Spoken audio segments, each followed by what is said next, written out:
በስመ አብ ወወልድ ወመንፈስ ቅዱስ አሐዱ አምላክ አሜን። የእመቤታችን ታምር ለመስማት ልቦናችንን ያሰብስብ።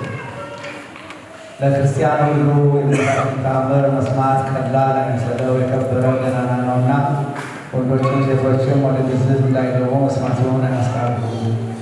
አስቀድመን እንደተናገርን የታወቀ ምክንያት ኃጢአት ደዌ ካልከለከለው በዚህ ቀን ታምሯን ሰምቶ የሚቻለው ሥጋውን ደሙን ይቀበል። ሥጋውን ደሙን መቀበል ካልተቻለው ታምሯን ሰምቶ ወደ ቤቱ ይሂድ። ሥጋውን ደሙን እንደተቀበለ ይሆንለታል፣ ይደረግልኛል በማለት ይሰማል። የእመቤታችን ቃል ኪዳን ታምሯን የሚንቁ የሚያቃልሉ ግን የወልደ እግዚአብሔርን ሰው መሆን ከማመን የወጡ ናቸው። በክርስቶስ ወገኖች ከምዕመናንም ጋር አይቆጠሩ። በጴጥሮስና በጳውሎስ በቃላቸው ሥልጣን ፈጽመው የተወገዙ የተለዩ የተረገሙ ናቸው እንጂ አባ ሚካኤል አባ ገብርኤል በምንባል በእኛም በቃላችን ሥልጣን ፈጽመው የተወገዙ የተለዩ ይሆኑ። እኛም የነሱን ሥልጣን ይዘናልና ወርቅ በጌትነት እስኪመጣ ለዘላለሙ በእውነት የእመቤታችን በዓሏን እንደ እሑድ ሰንበት የምናከብረው ስለዚህ በማይፈታ በጽኑ ሥልጣን አውገዝ። የእመቤታችን በዓላቶቿን የሚያከብር የታዘዘውን የሚሠራ በዚህ መጽሐፍ የተጻፈውን የሚፈጽም ግን እስከ ዘላለሙ ድረስ ስሙ የተባረከ ይሁን። ለእመቤታችን ስግደት እንዲገባ 3 ጊዜ እሰግድልሻለሁ፣ እሰግድልሻለሁ፣ እሰግድልሻለሁ። ሙሽራ ከጫጉላ ወጥቶ እንዲወጣ ከአንቺ የወጣ እመቤቴ ማርያም ደስ ይበልሽ ብሎ ዮሐንስ አፈወርቅ በድርሳኑ እንዳመሰገነሽ እኔም አመሰግንሻለሁ። የጠፋ በግ አዳምን የፈለገው ባገኘውም ጊዜ የተሸከመው እውነተኛ ቸር ጠባቂያችን ክርስቶስ ከአንቺ የተወለደ እመቤቴ ማርያም ሆይ ደስ ይበልሽ። እግዚአብሔር በደም የጣላት የሔዋን ጽኑ የሚጎዳ ማሰሪያዋ ባንቺ የተቆረጠላት እመቤቴ ማርያም ሆይ ደስ ይበልሽ። እግዚአብሔር በብሩህ ደመና ተጭኖ መጥቶ በማኅፀንሽ ያደረ እመቤቴ ማርያም ሆይ ደስ ይበልሽ። በቅዱሳን ነቢያት በቅዱሳን መላእክት አድሮ የሚኖር ከአንቺ ተወልዶ የተገለጸልን እመቤቴ ማርያም ሆይ ደስ ይበልሽ። ከአብ ከመንፈስ ቅዱስ ጋር የምንሰግድለት ቃል የሚባል እግዚአብሔር ባንቺ ባሕርይ ባንቺ ከአንቺ ይወለድ ዘንድ የወደደሽ እመቤቴ ማርያም ሆይ ደስ ይበልሽ። እኔ ለምእመናን ወንጌልን የማስተምርለት የጌታ እናቱ እመቤቴ ማርያም ሆይ ደስ ይበልሽ። ከወለድሽው በኋላ ማኅፀነ ድንግልናሽ እንዳይለወጥ አድርጎ የጠበቀሽን አማኑኤልን የወለድሽው እመቤቴ ማርያም ሆይ ደስ ይበልሽ። ድንግልናሽ ሳይለወጥ ንጉሥ ክርስቶስን የወለድሽ እመቤቴ ማርያም ሆይ ሰላምታ ይገባሻል።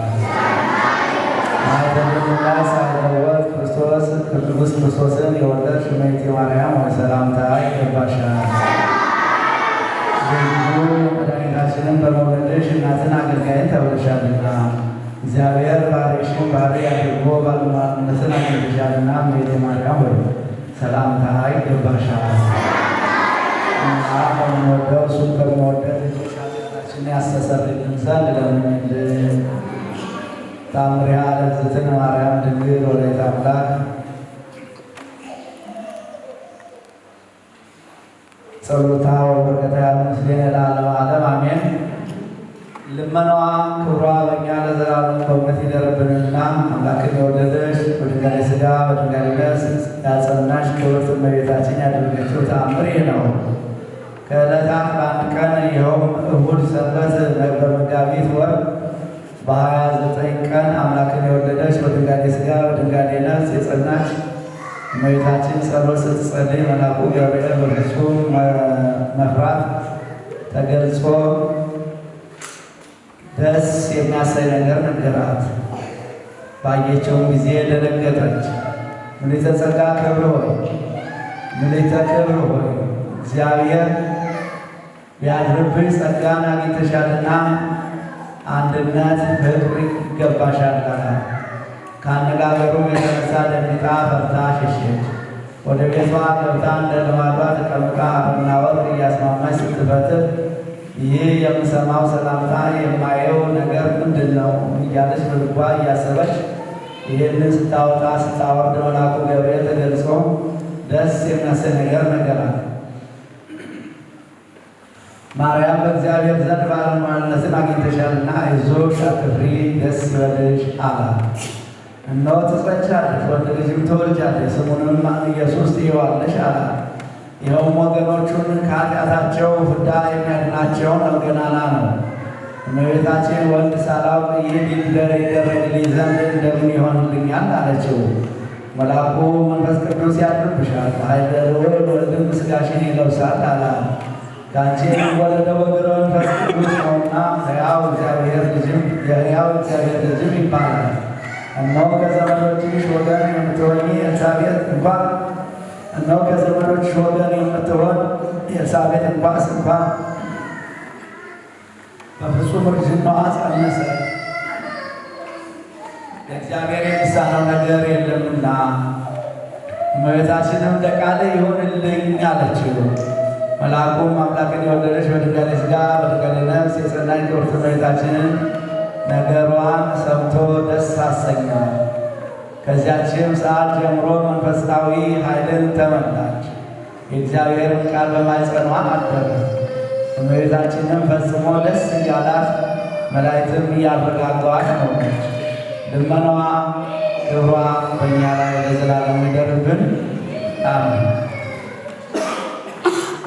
ከእመቤታችን ረድኤቷን በረከቷን ከሃይማኖቷን ያሳትፈን። አቤቱ አምላካችን ስለ እናትህ ስለ ቅድስት ድንግል ማርያም ብለህ ሀገራችንን፣ ቤተሰባችንን፣ ቤተክርስቲያናችን እንድታስብልን እንለምናለን። እኛንም በዚህ የተሰበሰብነውን ከእናትህ ከድንግል ማርያም በረከቷን እንድታሳትፈን እንለምናለን። መዋዕለ ጾሙን በሰላም አስፈጽመን ለብርሃነ ትንሣኤው እንድታደርሰን እንለምናለን። አቡነ